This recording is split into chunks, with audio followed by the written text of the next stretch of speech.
Welcome back to Will with Arms, where we explore the depths of arm wrestling. Today, we're talking about safety.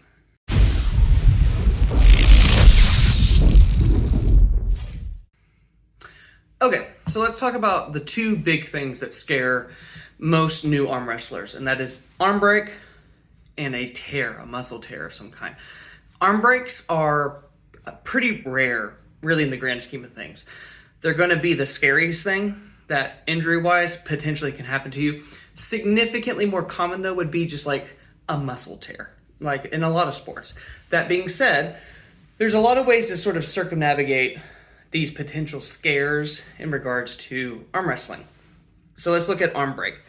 Arm break or arm break position is going to be something you hear a lot, and that is going to be when you set up your hand specifically being outside your shoulder. What I mean by that is on go or just a practice pull. What it can literally happen whenever, it doesn't, not only at tournaments, is when your hand gets outside your shoulder, but usually coupled with your shoulders no longer being square to the table. So right here is the table. I'm up against it. My shoulders are square with it. They're more or less parallel to this line of the table. But what happens is as your hand goes this way, a lot of pullers turn, okay?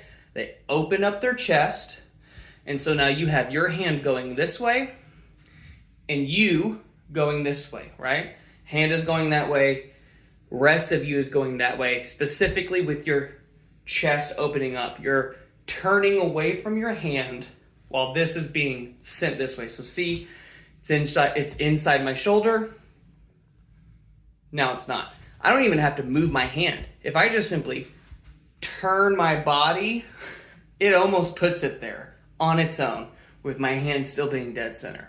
So that's the scary thing, right? Arm break position. You're going to hear it a ton, especially if you're part of a team or a club. They're going to constantly say, don't get in arm break position. Watch out for arm break position. If you're arm wrestling with somebody new, you need to be saying that. That is the thing you should be watching out for your fellow arm wrestler. So how do we not be in arm break position? Two big things. And if you just constantly are just mindful about them, for sure your first year of arm wrestling, probably your first few years if you're not consistently arm wrestling, you will be okay outside of just freak accidents, right? And that is the two rules. Always watch your hand, no matter where it goes. Whether you're winning or losing, you are watching your hand. The second thing is keep your shoulders facing the table, okay?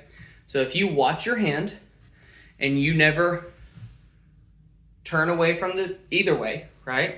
You are facing the table. It is going to be immensely difficult for you to get into a dangerous arm break position. These two rules, though, also serve another great purpose for new arm wrestlers, and that is for you to kind of watch and keep your shoulders square to the table no matter where you are going. You kind of subconsciously keep everything together, okay? If I'm watching my hand, I'm going to subconsciously, if it starts to be taken from me, I'm going to kind of follow it. I'm going to kind of go with it, right? Not everyone does that subconsciously, but a lot of you will. And what that is just teaching you is just to keep everything tight, right? Instead of just getting opened up crazy bad, right? So these rules also are just good things to be mindful about because they serve the purpose of also keeping you close, tight, everything together, right? The more opened up, especially if you're opened up like this, that's generally going to be bad. You want everything nice and tight. You're close. You're following. Everything is connected no matter if you're winning or losing, okay? So with that, if you watch your hand, you keep your body square to the table, right? And what I mean by square is right below me, like here's the pad, is my table. I am facing it. My shoulders are square to it, right? I'm not sitting here opened up either direction, Okay? Now, all of this is with the assumption that you're pulling once a week, right? That you're part of a team, part of a club. You've got a buddy who also is really into it, and y'all pitched in, split a table, and y'all are practicing every week. With that in mind, this is stuff you should be immensely mindful about at minimum your first full year. Most of you, though, are not going to be arm wrestling every week. Tables are expensive. There's no clubs nearby. You're a little nervous to go to an actual team practice, or those just aren't around where you live. Okay? If you are not arm wrestling weekly, like let's say it's twice a month, okay? If that's the case, you need to be mindful about this stuff for probably a couple of years. It takes a very long time for your joints, your tendons, your connective tissue to grow and keep up with the growth of muscle, okay? Muscle grows exponentially faster than everything else I just listed. So your bones, right, are not in the same category as your bicep when it comes to, oh, well, I work out, right? Or I arm wrestle a little bit. The type of pressure you put on your frame is not the same as the type of pressure you put on your musculature. And the reason why it's arm break position, the reason why it's a frame issue and not a muscle issue, is because your hand is going this way while you are applying force that way, okay? So what you're doing is you are twisting, you are adding torque, okay? Your hand, your opponent, is applying pressure this direction while you're applying pressure this direction, and your humerus, this big bone right here, is doing this. And if it can give a little, but the moment it gives too much, that's when you hear a gunshot go off, which is how loud an arm break is. So that is the big scary thing, right? That's the thing you're going to hear a lot of, arm break position, okay? That's not the most common issue in our sport, though. Muscle tears have to be exponentially more common. And even then, it's not like they're crazy common, just like all sports have injuries, right? Just look at football, the sheer number of injuries that come from football. Ours are fairly limited, but those two are scary. Specifically, muscle tears. That can be somewhat common, okay? And a lot of that just comes from either your training, or if you are using enhancements and you are growing at a rate that your body is not keeping up with, right? So a lot of this is going to be stuff that as a new athlete, you're really just being mindful about how you are conducting yourself on the table with a partner, okay? If you are constantly watching your hand, if you're staying square to the table, if you are not overworking yourself, right? You do those things, you're going to be immensely safe in our sport. It's going to either be a freak accident, or it's going to be something that's on the fringes of possibility. I know a lot of new athletes that their first few years, they are given this advice and they're fine. They might have a random injury, right? Like a small tear or an issue in their wrist, right? But that stuff is going to be common. You are doing a sport, a combative sport. You should not be asking yourself if I'm going to be hurt. You should be asking yourself when, okay? It is inevitable. If you do any physical activity for enough time, you will have an injury or two. What we're trying to do is we're trying to limit the potential of scary injuries. We're trying to limit the potential of career-ending injuries. We're trying to limit the potential of an injury that affects your actual life, your job, okay? The work that I do, if I get an arm break, that's not good, right? So I am hyper conscious about this kind of stuff. I tell my teammates, I'm long conning this sport. I will purposely slow down my training and growth to make sure that everything is progressing at a nice equal level, so that I am limiting the potential of these big, scary injuries. But that's not the only advice. There's some other small things that I can talk about, specifically from just being a personal trainer. These next few tips are just general fitness tips to keep you safe doing physical activity. Okay, general tips. First and foremost, warm up. Some folks like doing a warm up, some don't. There is contentious information about warming up, what it is actually doing, the practicality of it. It's going to be up to you if you like warming up or not. Me personally, I like to do it. I like to get a band. I like to just get some blood flow, just get everything nice and warm. Let's say hypothetically it's doing nothing, okay, physiologically, right? For my body, it's not doing anything. For me, it's doing a lot mentally. It is getting me in the mindset to get ready to put in some work, okay? So if you're like me in that way, warm up, right? If anything, it's just going to get your head right. It's going to get you set up to be mindful about the things you need to be thinking about while on the table, okay? Other than that, the other big tip is soreness. The type of soreness we get from our sport, from arm wrestling, it's different. It's just not the same as other mainstream sports. It's a lot of joint pain. It's a lot of joint pressure.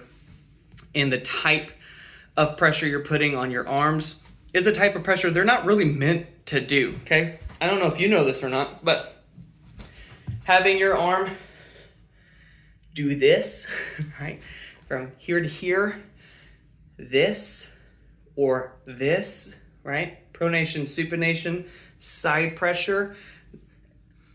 Your body's not built to do that with weight, okay? It's not really meant to. So we are doing a thing that your body inherently is not built to do very well, let alone with the type of weight that we're throwing around when you grip up with a guy that's 300 pounds, okay? So soreness and knowing how to handle that is a huge safety tip. It's massive, not just in any sport, in arm wrestling too. Learning the difference between I'm sore versus I'm hurting is huge, okay?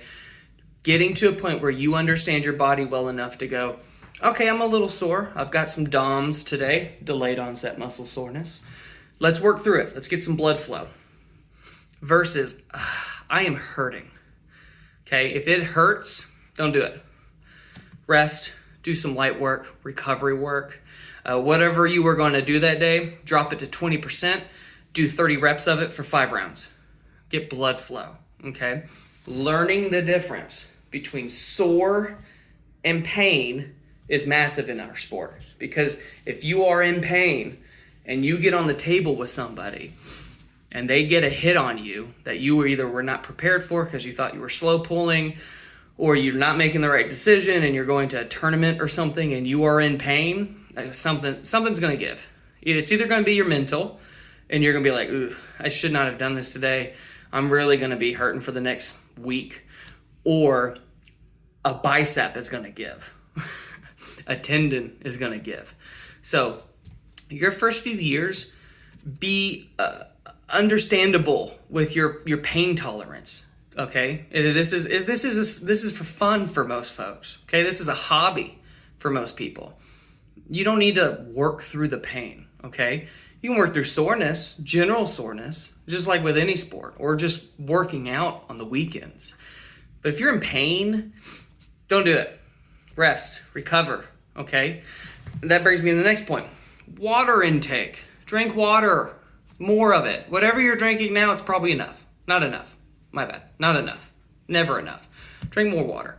Okay? That's going to help with blood flow, but it's also just going to help with your general health. Okay? The more water you have in your system, the easier it is for your body to operate the way it's meant to operate. Okay? So some general safety tips is manage your soreness, know the difference between soreness and pain, drink more water, and occasionally give yourself some time, okay? Me personally, we'll get to this when we get to the programming, like how do you program a week of workouts for arm wrestling.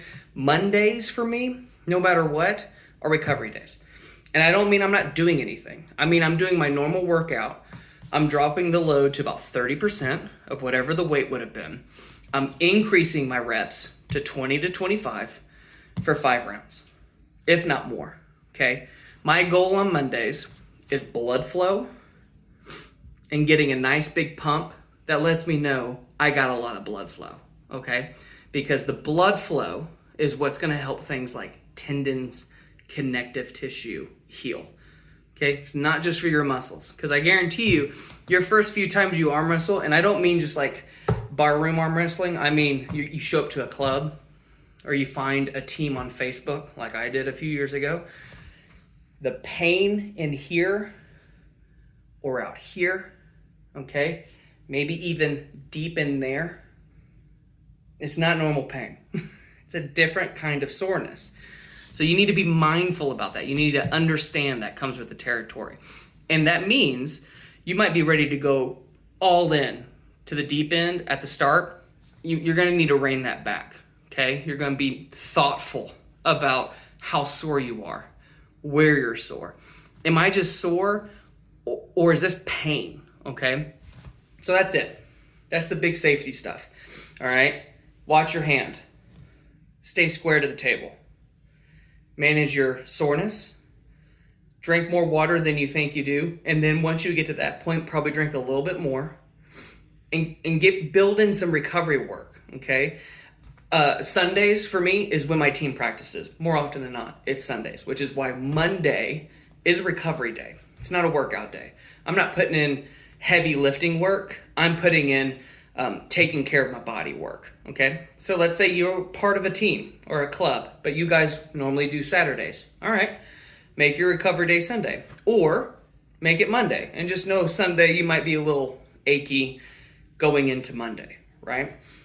That's it. That's the safety stuff. When we get to tournaments, and then when we get to programming, there will be some more hyper-specific stuff I'm probably going to get into about safety things, but this is the general stuff. If you are conscientious about this kind of core stuff all the time, you're really setting yourself up for success in arm wrestling.